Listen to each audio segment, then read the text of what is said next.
Ezequiel 37. Leeremos del verso 1 hasta el verso 10. Ezequiel 37, del verso 1 al verso 10.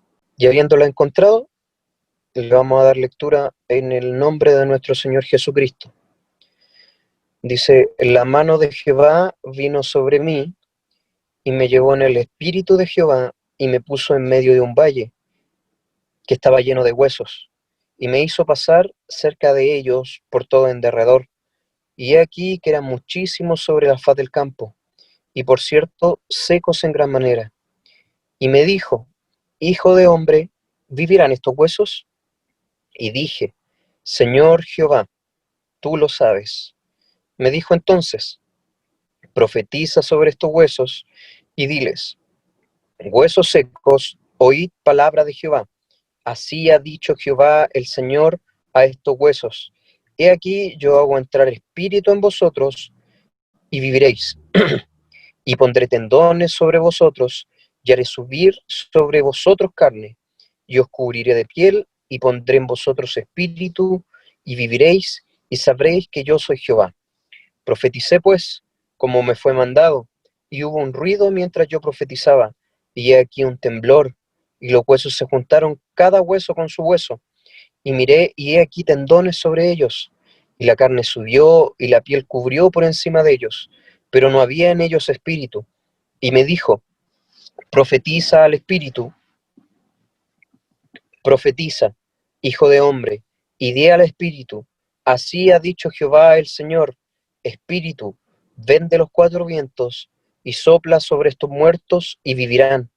Y profeticé como me había mandado, y entró espíritu en ellos, y vivieron y estuvieron sobre sus pies un ejército grande en extremo. Que Dios bendiga y añada revelación a esta su palabra.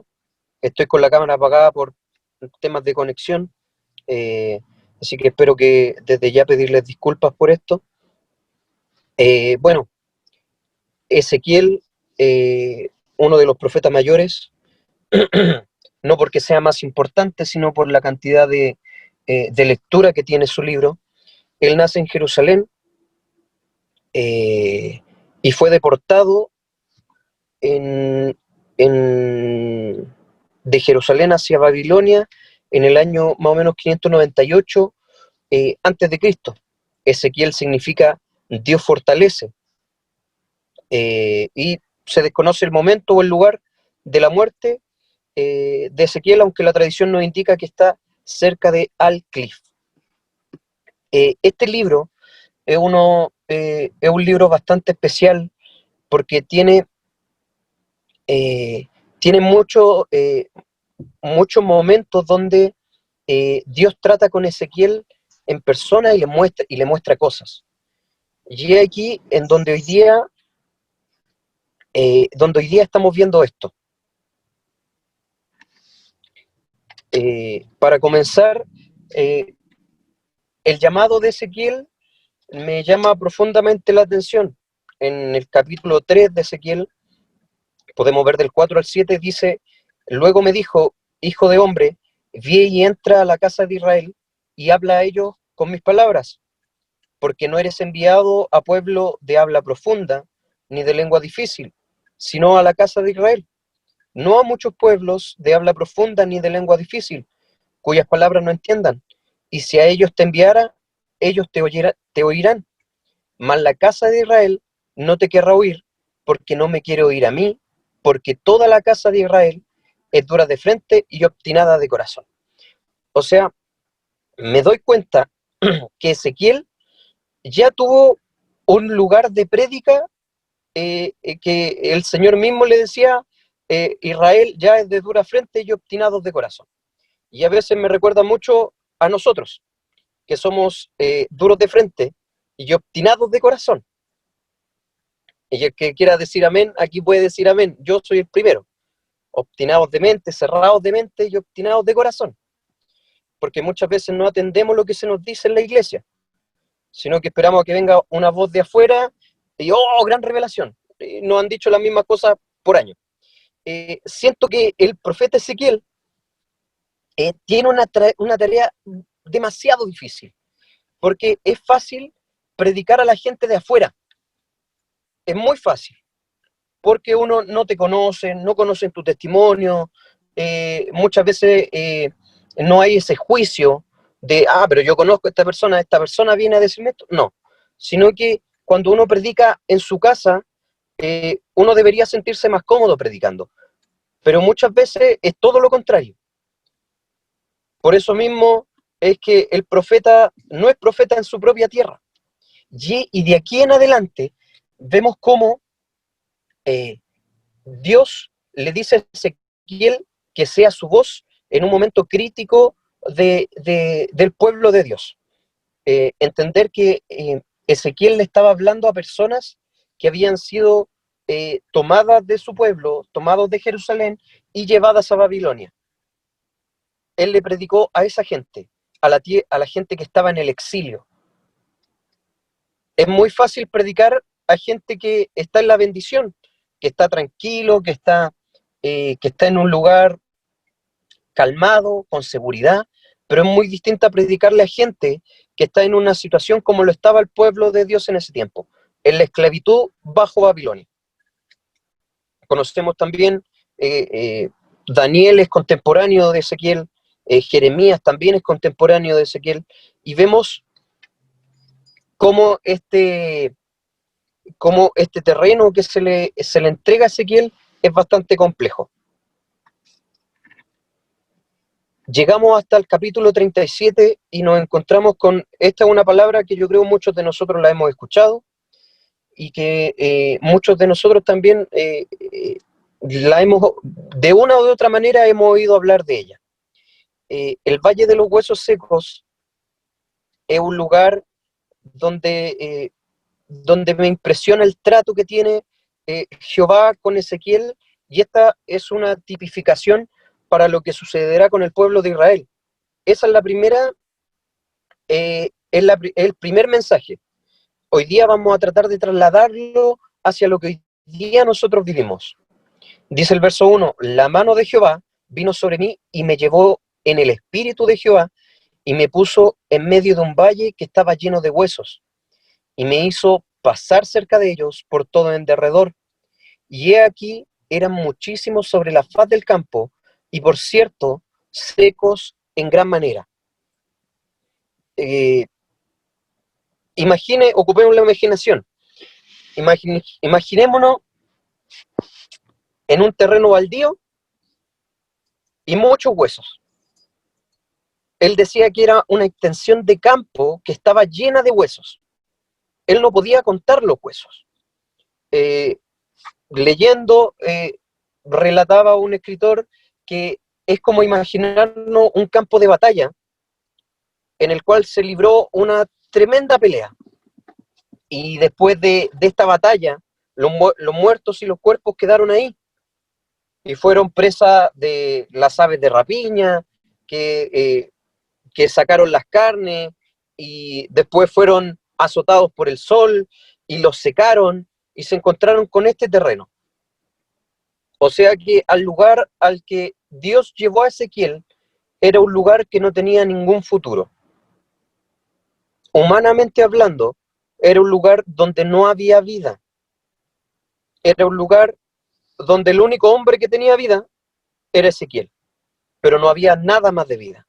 Ahí no había esperanza, ahí no había amor, ahí no había amistad, ahí no había una solución. Un tiempo atrás, en la prédica pasada, creo que hablaba de esto.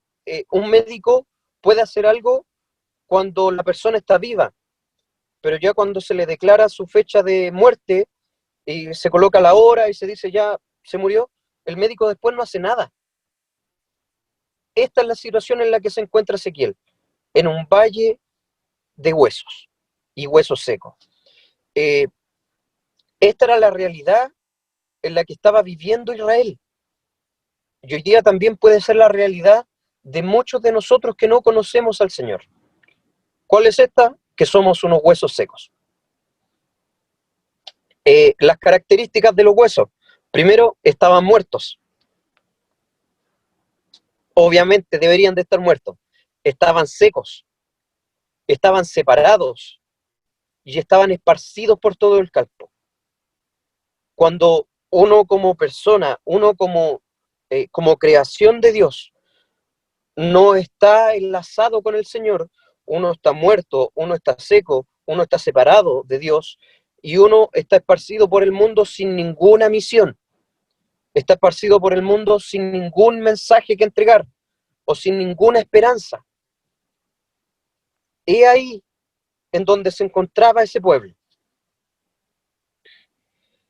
Sin duda alguna, usted y yo nos hemos sentido de esta manera en algún momento de nuestra vida. Sin duda alguna, en algún momento de nuestra vida nos sentimos ganas de vivir, nos sentimos secos, nos sentimos... ¿Cuántos de nosotros ha pasado por nuestra mente el Señor me dejó, el Señor me desamparó? ¿O cuántos de nosotros en algún momento hemos vagado por la vida sin tener un lugar al donde ir, un lugar al donde refugiarnos? Esa era la realidad de Israel que le mostraba Dios a Ezequiel en ese momento. Luego de esto, luego de mostrarle este tétrico escenario, Jehová mostrándoselo a Ezequiel, él le pregunta, verso 2 dice, y me hizo pasar cerca de ellos por todo en derredor, y he aquí que eran muchísimos sobre la faz del campo, y por cierto secos en gran manera. Y me dijo, hijo de hombre, ¿vivirán estos huesos? Y dije, Señor Jehová, tú lo sabes. Hay algo que me llama la atención de la respuesta de Ezequiel, es que él no le dice, sí, Señor, yo sé que pueden vivir. O no, Señor, yo sé que no están vivos. Pero la respuesta de Ezequiel es una respuesta que revela la dependencia del hombre de Dios. La respuesta de Ezequiel revela que se requería de un gran poder sobrehumano para realizar este milagro. Fue una respuesta de reverencia, sin contestar ni de manera positiva ni de manera negativa. Muchos de nosotros, en algún momento, llegué aquí en el tema de decretar y declarar cosas, que muchas veces las hacemos y ni siquiera sabemos si es la voluntad del Señor que se hagan. Sino que llegamos y decimos, no, esto, muchas veces nuestro pastor nos da el ejemplo. El hombre no es el que sana es el Señor. ¿Y nosotros qué pedimos? Pedimos la voluntad del Señor en la persona.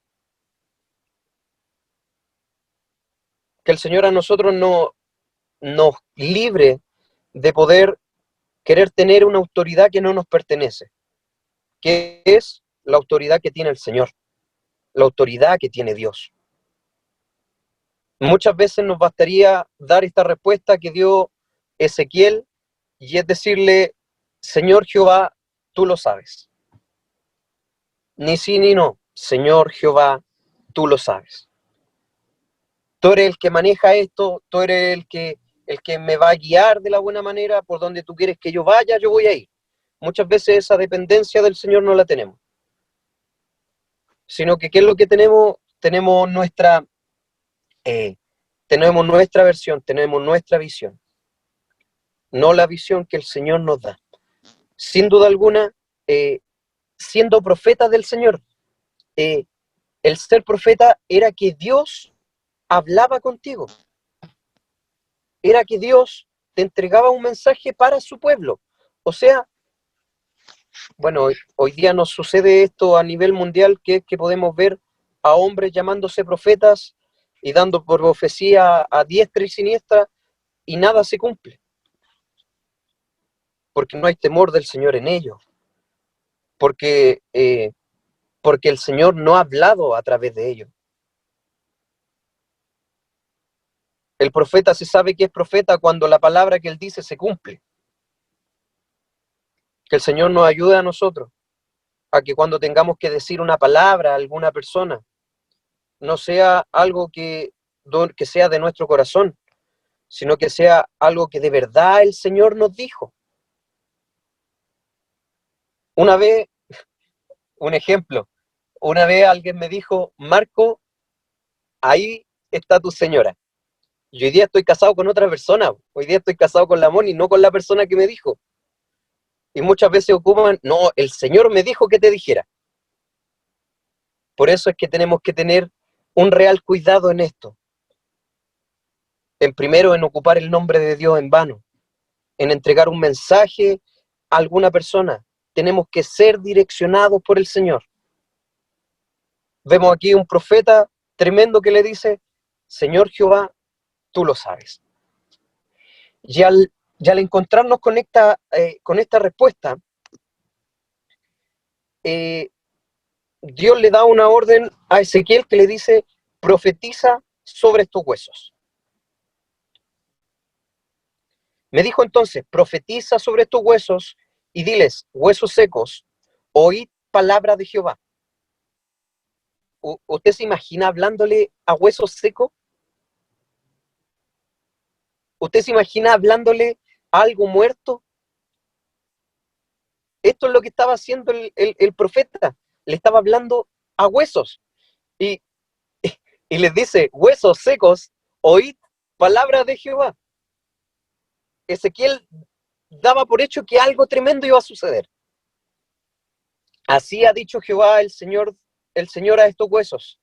He aquí yo hago entrar espíritu en vosotros y viviréis, y pondré tendones sobre vosotros, y haré subir sobre vosotros carne, y os cubriré de piel, y os pondré en vosotros espíritu, y viviréis, y sabréis que yo soy Jehová. Profeticé, pues, como me fue mandado. Y hubo un ruido mientras yo profetizaba, y he aquí un temblor, y los huesos se juntaron, cada hueso con su hueso. Y miré, y he aquí tendones sobre ellos. Y la carne subió, y la piel cubrió por encima de ellos, pero no había en ellos espíritu. Si hay algo que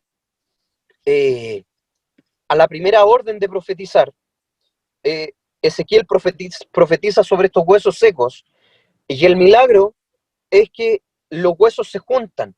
Y aquí en donde uno se maravilla, que es que en la creación, el humano, aunque sea un hueso seco, a la voz de Dios obedece.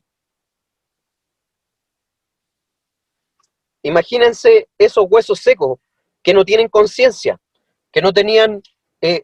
un hueso seco uno llega y lo puede sacar de aquí y lo puede mover a cualquier parte. Pero esos huesos obedecieron a la voz del Señor cuando les dijeron, júntense, reúnanse. Y dice que cada hueso se ensambló con el otro hueso, perfectamente. Y aquí nosotros, perdónenme la expresión, cabezones, muchas veces nos dicen qué hacer, nos dicen cuál es la orden que tenemos que dar, o cuál es la orden que tenemos que hacer, o cómo tenemos que guiarnos, cómo tenemos que movernos, y hacemos todo lo contrario. Los huesos secos obedecieron a la voz del Señor, y usted y yo hacemos lo que queremos. El Génesis nos dice que nos hizo a semejanza de Él, a semejanza. Fuimos la cúspide de la creación, la guinda de la torta somos nosotros. Y cuando el Señor nos dice, haz esto, no lo hacemos. Muchas veces un hueso seco es más obediente que usted y yo. Y ahí en donde el Señor tiene que ayudarnos. No puede ser que nosotros que hemos visto, que nosotros que hemos palpado las bendiciones del Señor, no podamos obedecer. Profetiza sobre estos huesos y estos huesos se regeneran. Se regenera el hueso, se une, empiezan a crecer tendones, empieza a crecer músculo, pero sucede algo que a la palabra de Ezequiel no sucede, que es que ese cuerpo tenga vida. No sucede. Más adelante dice, verso 8, y miré y aquí tendones sobre ellos y la carne subió y la piel cubrió por encima de ellos, pero no había en ellos espíritu. y me dijo, profetiza al Espíritu, profetiza, hijo de hombre, y di al Espíritu, así ha dicho Jehová el Señor, Espíritu, ven de los cuatro vientos y sopla sobre estos muertos y vivirán. Y profeticé como me había mandado, y entró espíritu en ellos, y vivieron, y estuvieron sobre sus pies un ejército grande y extremo. Miren, la gracia de Dios, la gracia del Señor, puede salvar almas sin nuestra predicación, sin nuestra acción, sin nosotros intervenir. Pero nuestra predicación, sin la gracia de Dios, no puede hacer vida. Si tu predicación y mi predicación no tiene gracia de Dios, como lo dice Corintios, somos címbalos que retiñen y fierros que suenan. Somos campanas haciendo ruido y haciendo mal ruido. La gracia del Señor puede salvar a todas las almas sin nuestra predicación. Pero nuestra predicación tiene que ir de la mano de la gracia del Señor. Y esta gracia no se obtiene de otra manera que orando al Señor, que teniendo una comunión con el Señor. Es necesario que hoy día más que nunca, porque miren, nuestra misión no es